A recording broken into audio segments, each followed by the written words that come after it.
Oh,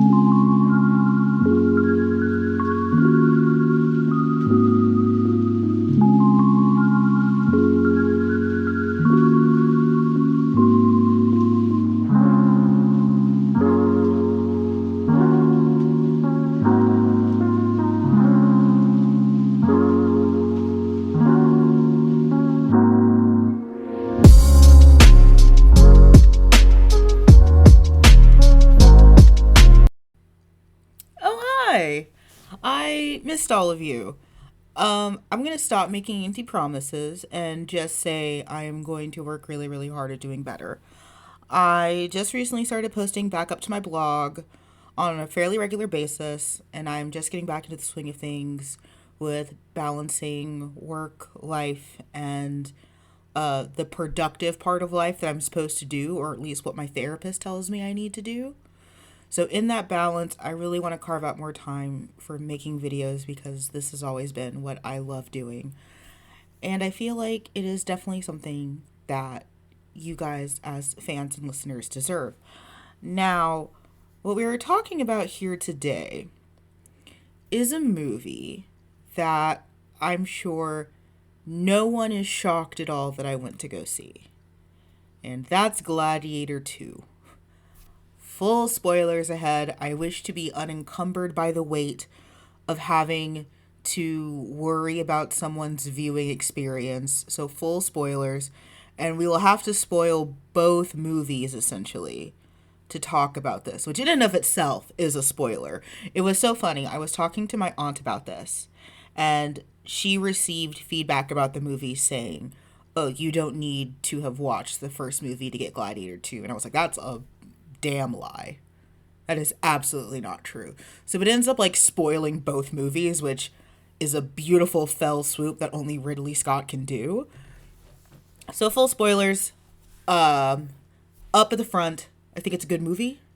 It's a good movie. Gladiator 2 is a good movie. It felt good to return to that early 2000s swords and sandals era. It was, for viewing purposes, a good movie. Now for the rest of the video.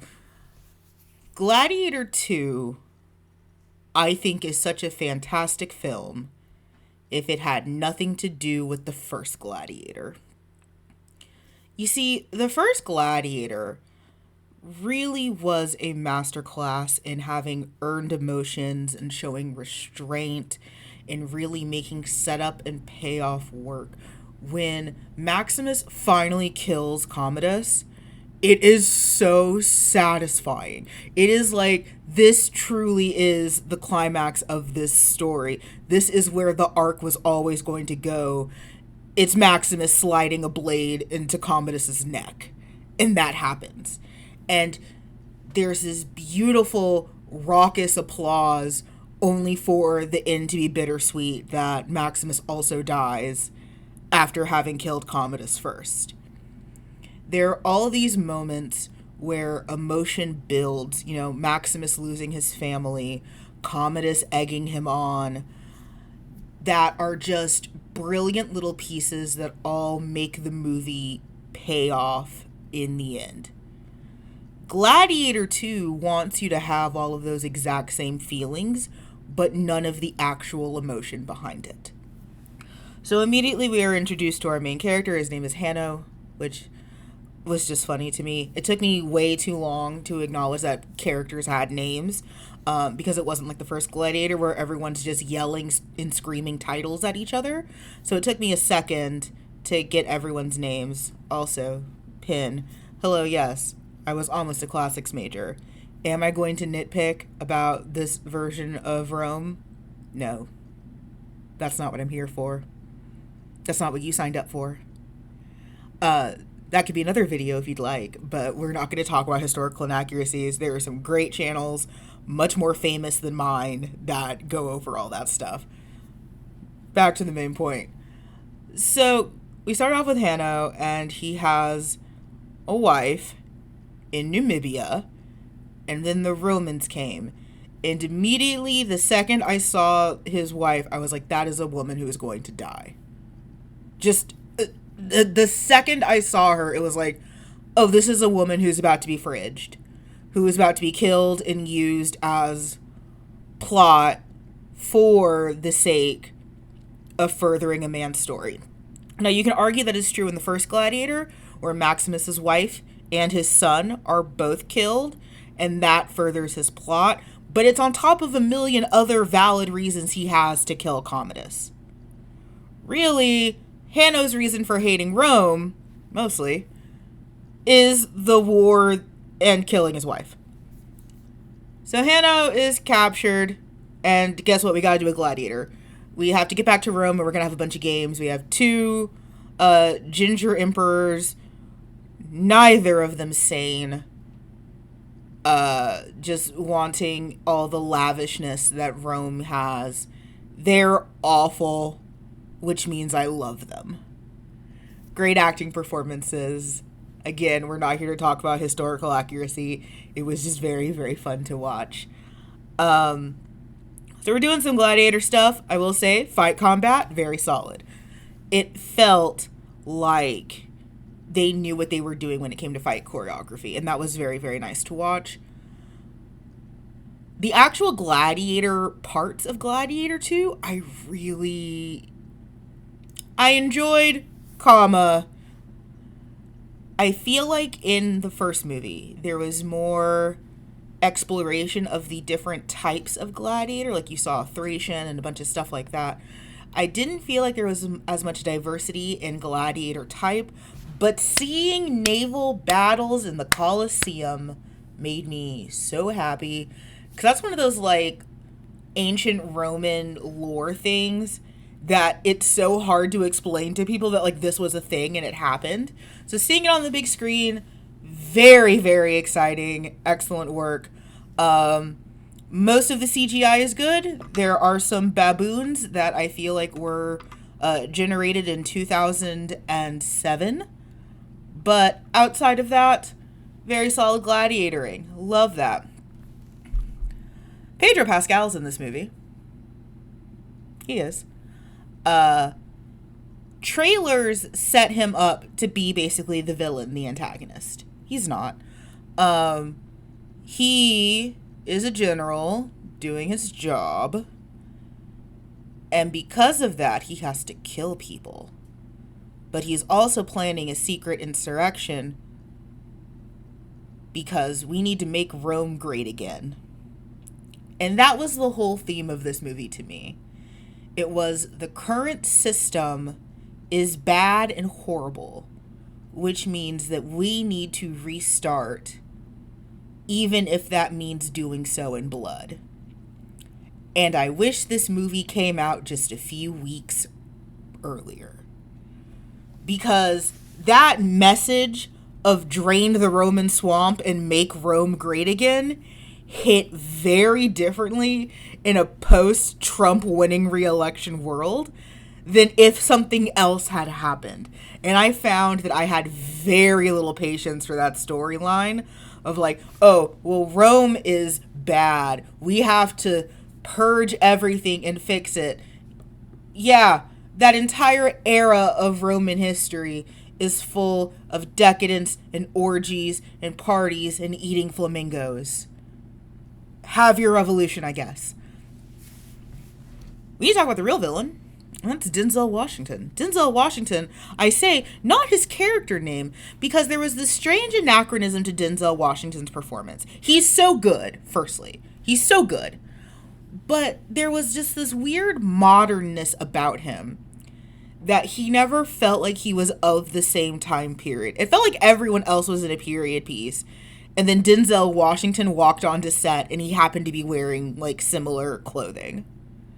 I'm not quite sure what it is. It has a certain je ne sais quoi that I am waiting to put, like, words to, but there's this strange anachronism every time he walks on to a scene, and it's just like, oh, that's not a character, that's just Denzel. And it's great, don't get me wrong.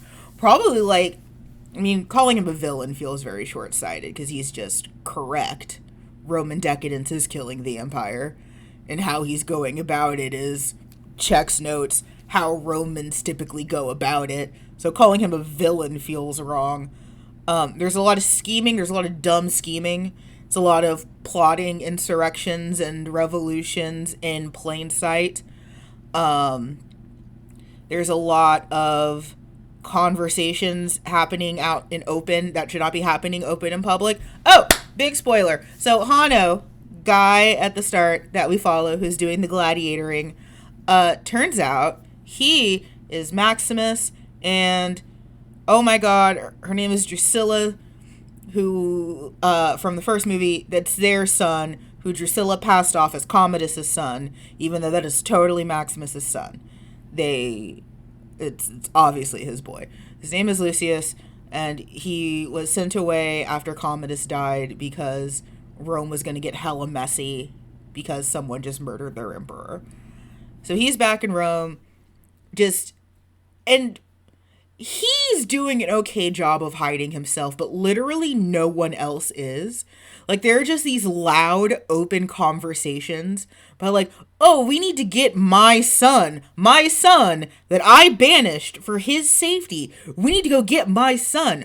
Oh, this 5,000 person army that I'm building to take over, we need to gather them. There are so many conversations happening out loud, and it does end up being like a plot point. But it was so infuriating to watch. It's like, if you could just get a pigeon, send a bird, do literally anything else than have these big conversations out in open terraces. The only other point about this movie that I will say, and this is going to make me sound like a hell of a boomer, so stick with me.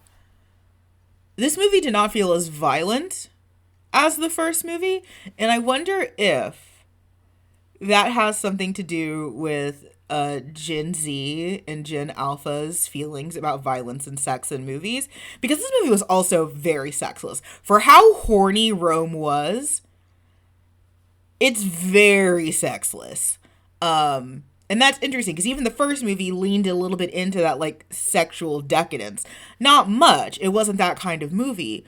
But for this to be pretty, fingers above the sheets kind of thing was interesting. And I wonder how much of that is because of the newer generation's really, like, uncomfortable feelings around violence and sex in media. But that's, again, another video. The big reveal of Hano being Lucius is fine. It feels so obvious now. Like, in hindsight, it feels like you could spot that from a mile away. And I think this is where the movie is its weakest. It spends a lot of, especially the second half, trying to ingratiate you and remind you of how good the first Gladiator movie was, and how strong your feelings were, and how you were also at home going, Maximus, Maximus, Maximus. And that only lampshades how you're not doing it for Hano. When they have a scene at the end of Russell Crowe fingering some wheat in the afterlife, all I did was think about how much that paid off in the first movie and how much this movie didn't earn that. I think this movie had so much potential if it just wasn't Gladiator II. If you just said, oh, this is another Gladiator movie, perhaps set in this same oeuvre, ancient Rome, cool. But the minute you entangle it into Gladiator 1, it just feels so hollow. It earns none of the emotion that the first Gladiator did. It earns none of the payoff that it tries to get. And Hano gets so much payoff. He gets to do so much harm to those who hurt him and gets off relatively easily. Maximus fucking died. Yeah, he took down Commodus, A+ move, but he paid for that with his life. And Hano just rocks up and it's like, I'm going to kill Denzel Washington and be hot. Miscellaneous notes. According to the trailers, I was promised much more Pedro Pascal. He was very much in a background character role. He's still good and delicious. Second point, a lot of people have joked about seeing this movie for the plot, in quotes, saying that they're only seeing it because of the hot male actors. Listen, I'm beyond a phase where I'm here to judge people about why and how they go see movies. I'm frankly just glad they're seeing movies. And I admit, I even leaned into the whole thing of I'm looking at this for the plot, i.e., Pedro Pascal. I think normally I'd have such a bigger issue with that, but because the story was such a retread, I'm okay looking for the plot if the plot is Pedro Pascal. Performances were all around good, soundtrack was good. Though when I did watch the first Gladiator again, I forgot how much Pirates of the Caribbean ripped off that score. It's like the same. Listen, it was a great time at the movies. There was some good action, some great actors, and just some chewing up of scenery. There's also a very cute monkey in a little dress. That is a massive plot point. It was a good time at the movies, and honestly, it just felt nice to go back to the movies and eat some popcorn with a bunch of crunch inside of it because that's the power move, and think a little too much about the media that I consume. It feels so good to be back, guys, and I can't wait to see you all in the next one. See ya!